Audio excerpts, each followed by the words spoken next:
Good afternoon, Wrestling Inc. Get up, get going. Welcome back to the Wrestling Inc. Daily. It's me, your managing editor of WrestlingInc.com, Nick Hausman, joined here as I am every Thursday to get thirsty for some pro wrestling punditry. It is our very good friend, Paul Pratt, a.k.a. Polio Del Mar. Paul, welcome back to the Wrestling Inc. Daily. It's good to be back. Ready to talk some pro wrestling, catch up on the AEW events of last night, and talk about our mailbag. Oh, yeah, the mailbag's very exciting today. Later on, we're going to talk the Women's Elimination Chamber bout. If you all want to chat along with us, you're more than welcome to jump into the comment section. Wherever you're at, you can be like Rick Plott here. Good afternoon, he says. We got James Watson, hashtag WrestleNerds, sends its salute to the Wrestling Inc. crew for today's show. That's awesome. Thank you, WrestleNerds. We salute you as well. Yeah. Oh, Ali here. Pache. What up, Nick? Ali here from Denmark. Thanks for the shout out yesterday. I've been listening to your podcast that you started at Wrestling Inc. You and your guest host are all awesome. I'm a big fan. Do you feel that energy right now, Paul? I love it. Thanks, Ali. Ooh, I'm swimming in positive vibes right now. I dig that. I mean, if you're watching Ali and you love all of us, like, you should follow me right there on Twitter. It's true. It's true. Follow him. Follow me. Whatever. Don't follow me. I don't care. Follow Paul. Follow Paul twice. Don't follow me. That's fine with me too. We got follow a great the podcast for sure.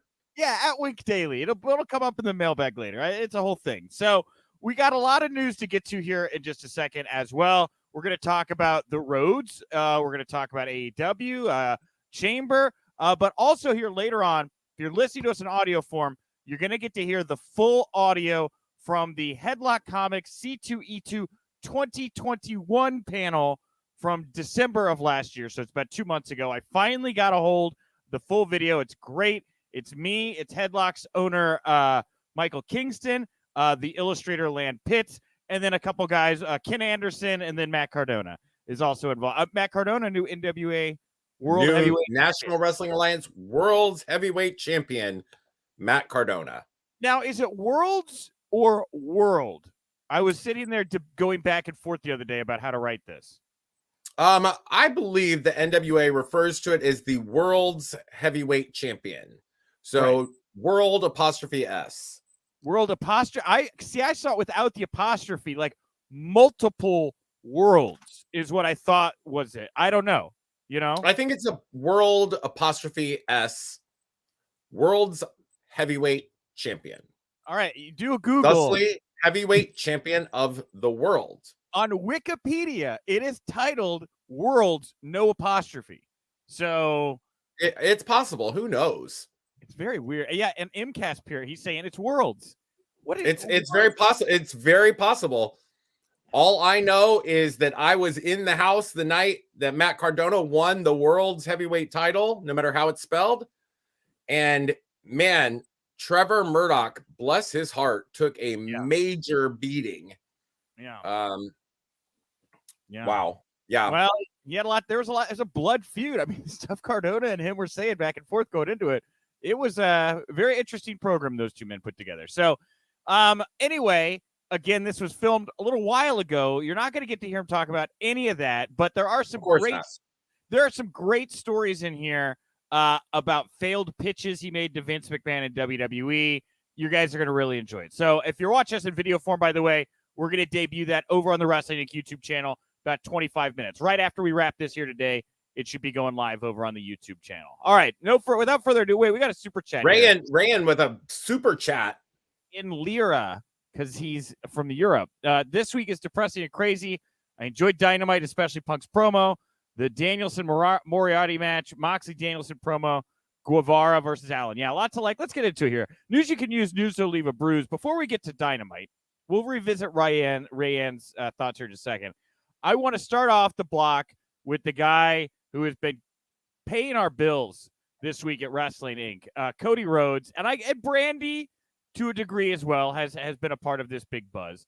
We'll start with the fact that Sports Illustrated put out an item late yesterday. I think I alluded to it yesterday, but we didn't talk about everything in it.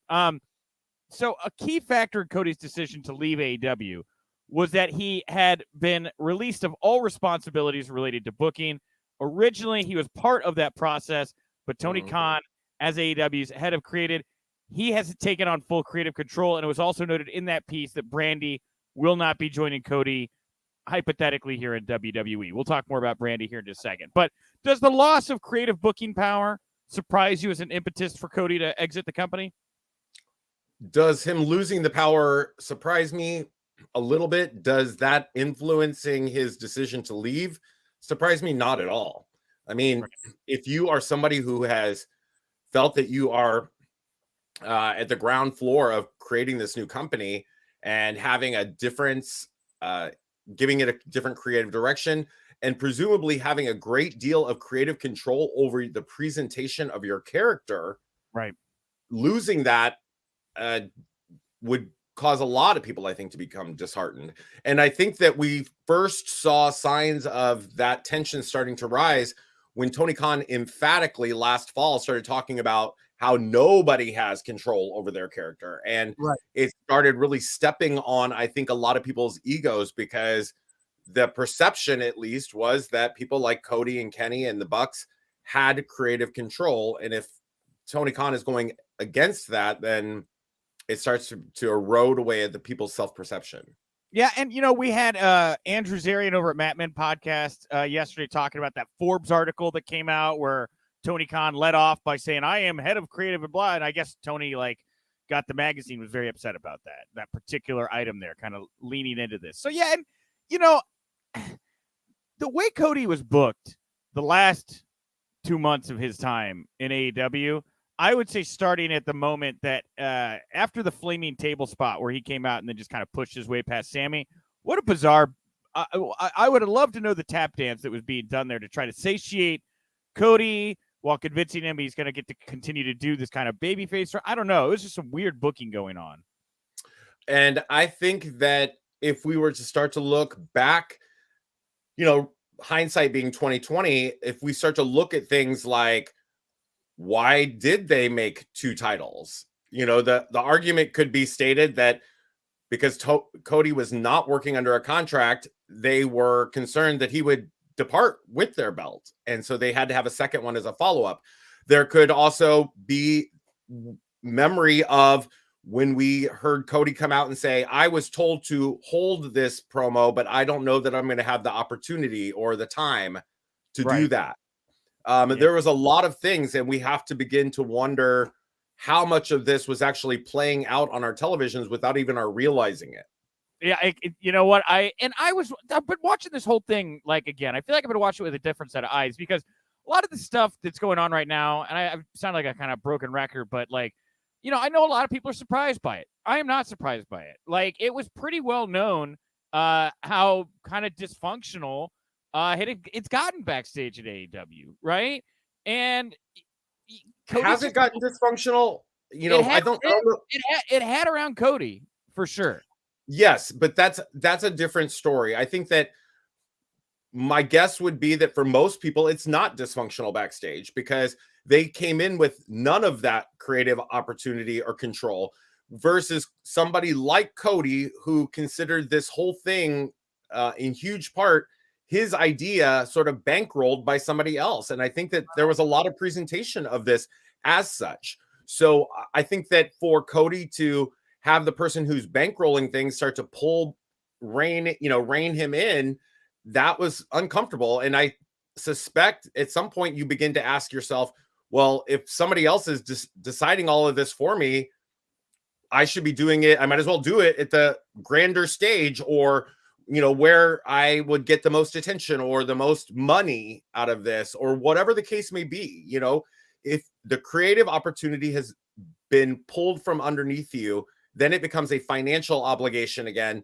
And then you just go where the more money is. Yeah. And see, Scott's agreeing. As you're talking, it sounds even more I agree, right? You're describing the dysfunction, right? You're describing 2 people that want different, the same. But I'm saying the dysfunction for Cody, I don't think the backstage is dysfunctional for most people, just as it relates to Cody.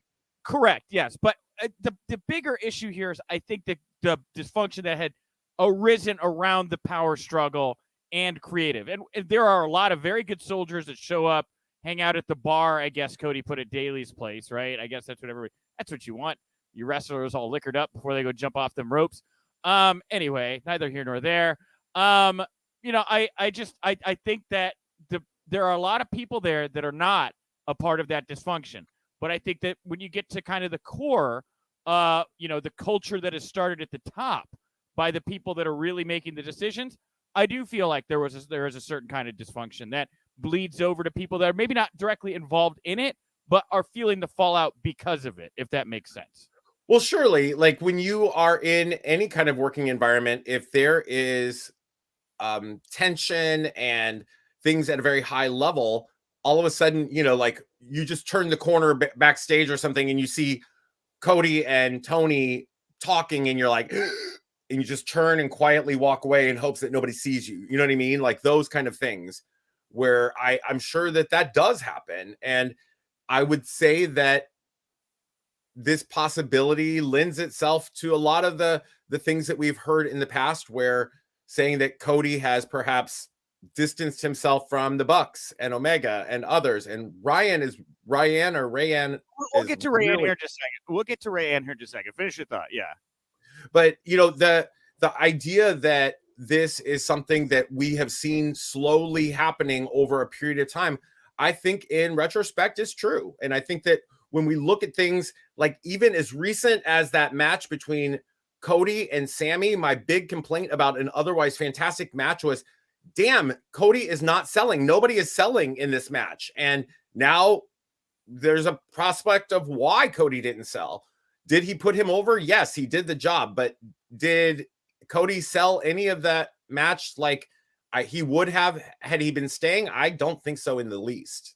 Well, so Pro Wrestling Torch also, Wade Keller said that he spoke to many people backstage at AEW. Not many had nice things to say about Brandi Rhodes, basically kind of concluding she was not very beloved backstage. A couple people shooting back the other direction, Red Velvet, saying in regards to the report, me and I think it's very disrespectful and rude how you guys can make comments and have people believe things that are not true. Back off and just be happy for people in their new endeavors. Good day. Nyla Rose, less polite, saying this is just flat out some bullshit. Brandi was liked by many people backstage, including myself. Is she a polarizing character? For sure. But don't work yourself into a shoot. You want a hot scoop from the source? Well, here it is. Stop making shit up. Wow, I feel like I'm back in the scrum asking her if there are any women agents backstage at AEW. Holy hell. So I applaud these women. Great. Respect your opinion. But I had heard a lot of what Wade was saying too. That, I had heard Brandi and Cody were going just unmanageable. Out of his mind was something that I had heard said about Cody about a month ago from somebody that was kind of in that, kind of universe. And, that's why I say it's not like when I describe dysfunction, it's just because of the people that are involved and how much clout and power they have and how erratic I feel like things have gotten backstage through this period right now. I honestly say I see this as a bit of a bloodletting, maybe for the best. I mean, I think Cody will be much happier over in WWE.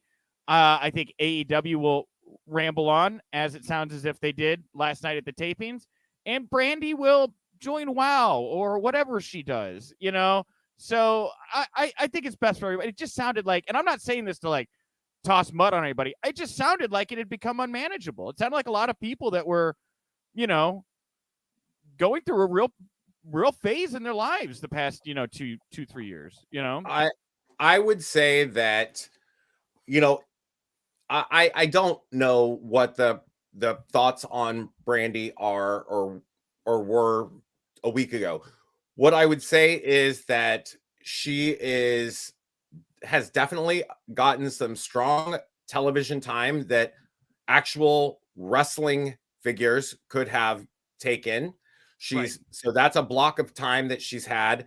She's gotten focused, the recent interview with Sports Illustrated, where she talked about, not wanting to be given a title for any other reason than earning it. And, my initial gut instinct to that or response was like, well, you're light years behind. No offense, whether you've been in this industry for 10 years or 10 days, you're light years behind the competitors on this roster in terms of being able to actually earn this title.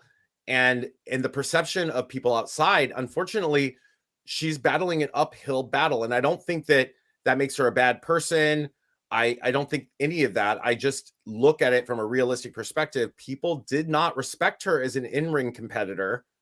And if you are the chief brand officer, that's fantastic. Let's focus on that.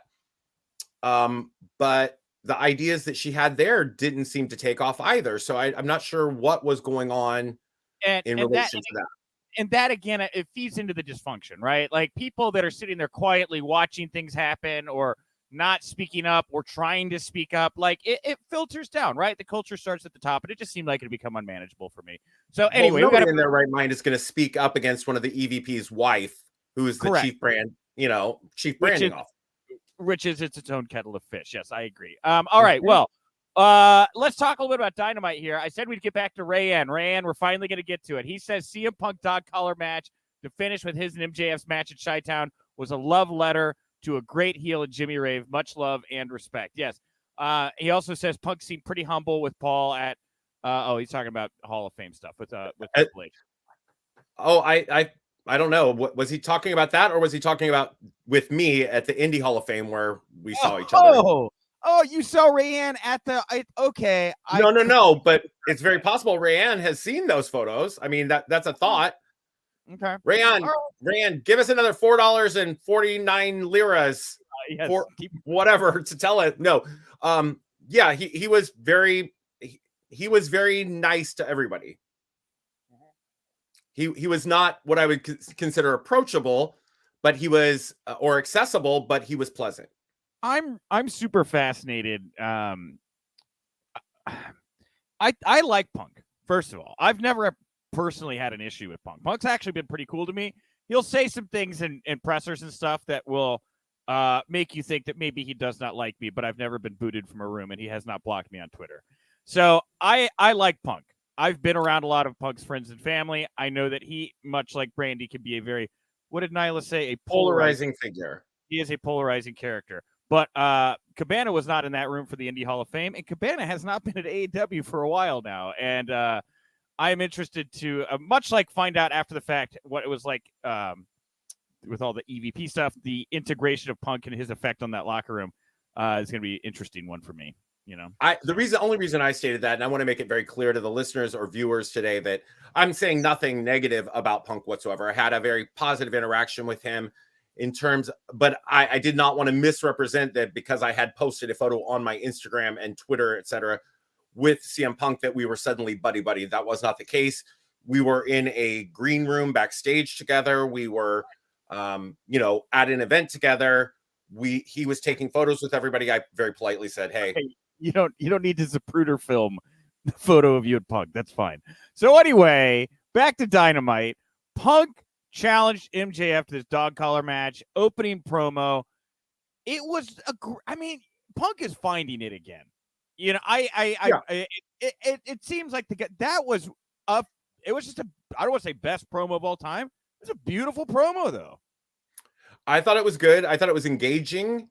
I was honestly, I'm underwhelmed by the idea of the dog collar match. For some reason, I don't know, it doesn't pique my interest. But I will say that I thought the best element of that promo was MJF standing on the ramp, responding like a hurt child to CM Punk and showing that photo and that whole thing. So I thought that as much as the Punk element of it was good, I felt that MJF is what made that promo as impactful as it was. These guys, it's gonna be great at Revolution. I almost feel like it. Maybe they figure eight it. Maybe they go away for a while, come back. It doesn't feel like this thing is done, even with the dog collar match. I don't know. I think that this could be something that they both come back to more than once. This is something that's ongoing. They may never be done with each other. And I think that kind of element of storytelling seems appropriate in AEW. It seems appropriate for a character like MJF who is just getting started. So, Punk where he's at now and MJF where he is at now, when they move forward in their career, then they're going to need to revisit. Well, and Ray in here, by the way, also pointed out that Punk, he took time to spend a day with a Make-A-Wish kid during the UFC documentary. It's great. Again, nobody's knocking Punk. Nobody's knocking Punk. Yeah, I think, again, I really enjoyed the promo. I think this is going to be a great match. Thought the setup was good. Also on Dynamite, Eddie Kingston came back. He was ringside for PNP versus Jericho and Hager. After the match, Jericho and Eddie brawled in the entrance ramp. Looks like another Revolution match. We also got the tease of Danielson Moxley for the Revolution card. This card is taking shape. It's starting to look pretty good. I think that it's going to be a fantastic card. And I think that when it comes to pay-per-views, AEW succeeds in creating interest and creating what seems to be real tension and drama and opportunity for some kind of a payoff. I would say that I do not necessarily feel the same way about most WWE events, but this particular AEW event is shaping up beautifully. And I think that there's a lot of things to look forward to on it. I was very excited to see that the match go down the way it did last night, with Santana and Ortiz picking up what would arguably be a huge win for them. I was also a bit in question. Like, I thought we were supposed to find out what happens with the Inner Circle. Meanwhile, the Inner Circle is falling apart in this tag match. Sammy Guevara makes almost no mention of it, or there's no mention of it really made during Sammy Guevara's match later in the show. Where does the Inner Circle stand? And when can we just say that they're done because they need to be? Yeah, great question. Well, also another stable we got a tease for last night, House of Black. They're teasing a third member. The Observer saying Buddy Murphy from WWE, now Buddy Matthews. He's been discussed to be the mystery third man in the House of Black. He'd be a great addition, with the big guy, the leader, and then you'd have the fast kind of cruiser style with Matthews in there. I really like the idea of him being included with these guys. It's like the beds in the Three Bears house when Goldilocks goes there. The mama bear, the daddy bear, the baby bear. I actually really like Buddy Matthews, and I said that for a while that he was one of the people I was most interested in seeing get picked up by another location, because he was given some really questionable stories, really questionable angles for a while in WWE. And he still engaged me. I thought for a while that he and Seth Rollins with the Guerreros with the Mysterios were the most engaging element of that show. And then all of a sudden they just sort of dumped that because of the age discrepancy between the Mysterio daughter and Buddy Murphy, which I did not take any issue with. She's not like she's 14. She's, legal age. And we all know that girls who are in their late teens love those bad boys in their 20s. Sure. Yeah, no, I think I think everybody agrees he got a bad run there. And Black has done a great job in AEW. He'd be a great fit here. Melissa Joan Hart was backstage. A lot of photos with the talent over on their socials today. So great. But with all this, really, what I thought was a very good Dynamite, really strong push to Revolution.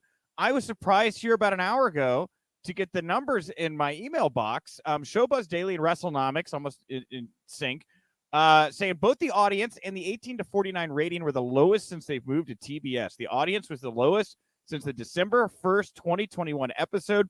The 18 to 49 was the lowest since December 15th. They were down 23% from last week in total viewership and 24% in 18 to 49. My theory of the case, South Park.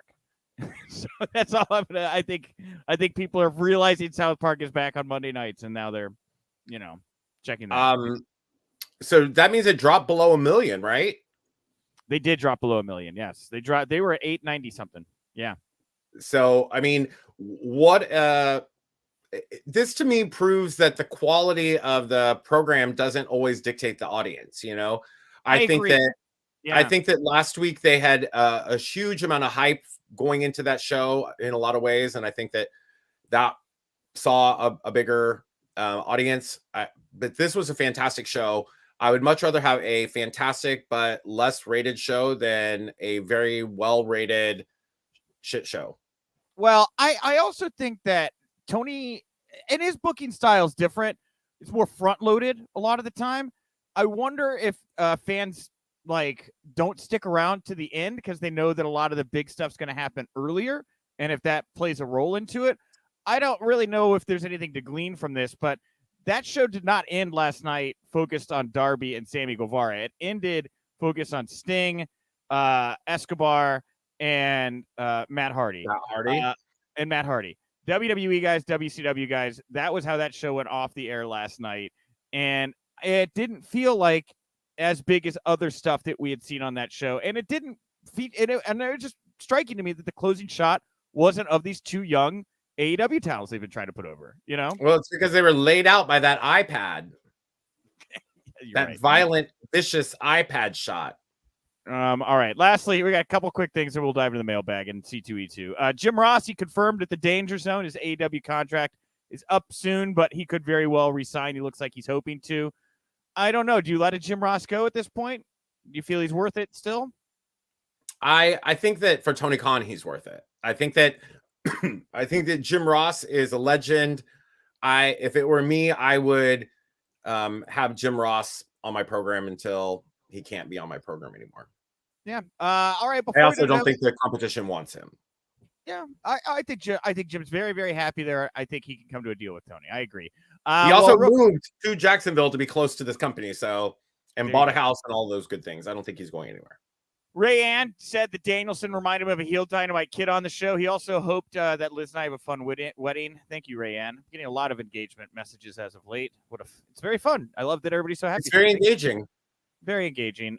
King Rail with another super chat with the KO Austin possible match. Do you think that was something Kevin Owen asked for when he signed his new contract? I don't think so. I think that wasn't even a thought on his mind.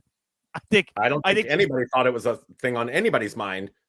I think that he was just thinking about how much Tony Khan is over budget right now and how he could probably just ink a better deal here with his buddy Sami Zayn for 3 more years and cash the checks and hope for the best, right? And speaking of WWE, the Observer saying twists and turns are going to be coming in Elimination Chamber. What a vague thing. I guess it's news.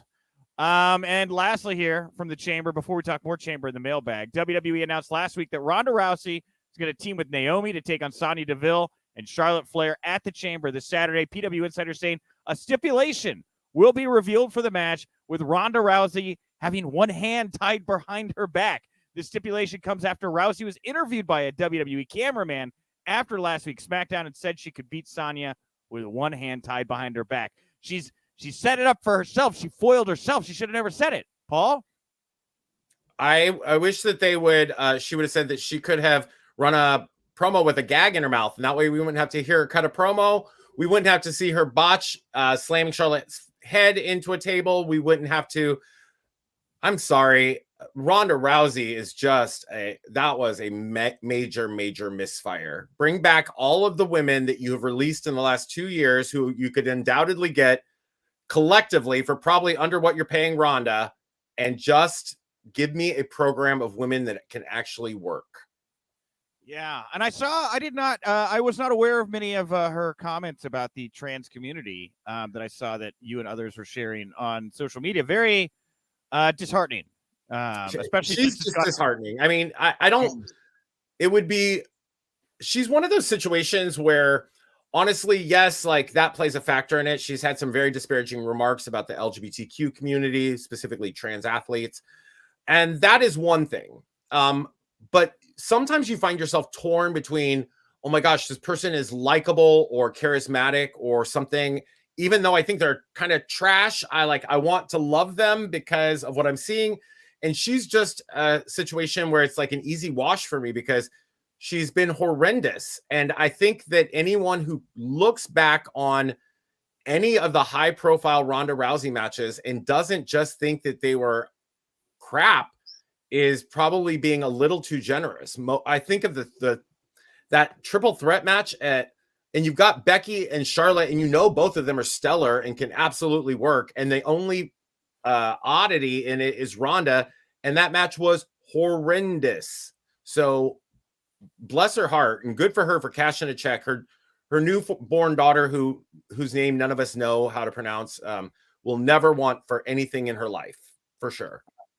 All right, Paul. Well, thank you for joining me at Top Show Talk, all the news of the day. Thank you to everybody for tuning in today. Lots of people finding the show, I think, for the first time this week with all the news going on. Stick around, everybody. We do this Monday through Friday, 5 o'clock Eastern here live on the YouTube channel and all of Wrestling Inc. socials. And, of course, you could go find the full audio, including the interviews, over on the Wrestling Inc. Daily podcast feed, like the C2E2 panel, which is going to be premiering very, very shortly on Wrestling Inc.'s YouTube channel. So we will real briefly here dive into the @Wink Daily Mailbag. I just wanted to know, who do you guys think is going to win the Women's Elimination Chamber match this Saturday? About 200 votes here in the last hour, 51.6 to Bianca Belair, 35.2 to Alexa Bliss, 8.8 Liv Morgan, and 4.4 for Nikki Ash, Doudrop, and Rhea Ripley combined. Two-horse race here, Bianca Belair and Alexa Bliss, everybody seems to think. I think that it's going to be Alexa. I think they're looking to reintroduce her to the universe. And, that's a great way to do it. They're going to reintroduce her at Elimination Chamber. She's returning from her big time away with her therapy sessions, breaking free of the doll. So, let's see how it is. I agree with you. And with that, Paul's right. I agree with Paul. We're going to call it a day here. Great show, everybody. Please be sure to jump over to the Wrestling YouTube channel right after this. The C2E2 panel is just about to premiere. Come back here tomorrow. I'll be joined by TK Trinidad. We've got the Wrestling Inc. Daily iTunes page. Go give that some love, including WrestlingInc.com and all the socials for that. And come back here tomorrow night after SmackDown for the Wrestling Inc. podcast. Paul, anything you want to put over here to wrap up the show today? Absolutely. If you are an avid reader of Pro Wrestling Illustrated like I have been for my entire life, go download the digital copy right now. It came out today, or pick it up on a newsstand worldwide. I believe next week there is a behind the curtains profile on the manager of champions, Pollo Del Mar, a full page about me. In PW Insider or PW Illustrated? Pro Wrestling Illustrated, a full page article about the manager of champions, Pollo Del Mar. Man, that woman is having an amazing year. And as her attaché, I appreciate all the love that you're sending her. I'm collecting the flowers and cards and things for her. You're over, Paul. Like, you're so over. That's incredible. Congratulations. I did not realize that. I kept it from you. Wow. That's such great news. This show started with such great energy, ending with such great energy. Thank you all so much. I'm at Nick_Hausman over on Twitter. I'll talk to you tomorrow. And remember, if you winked, you didn't miss it.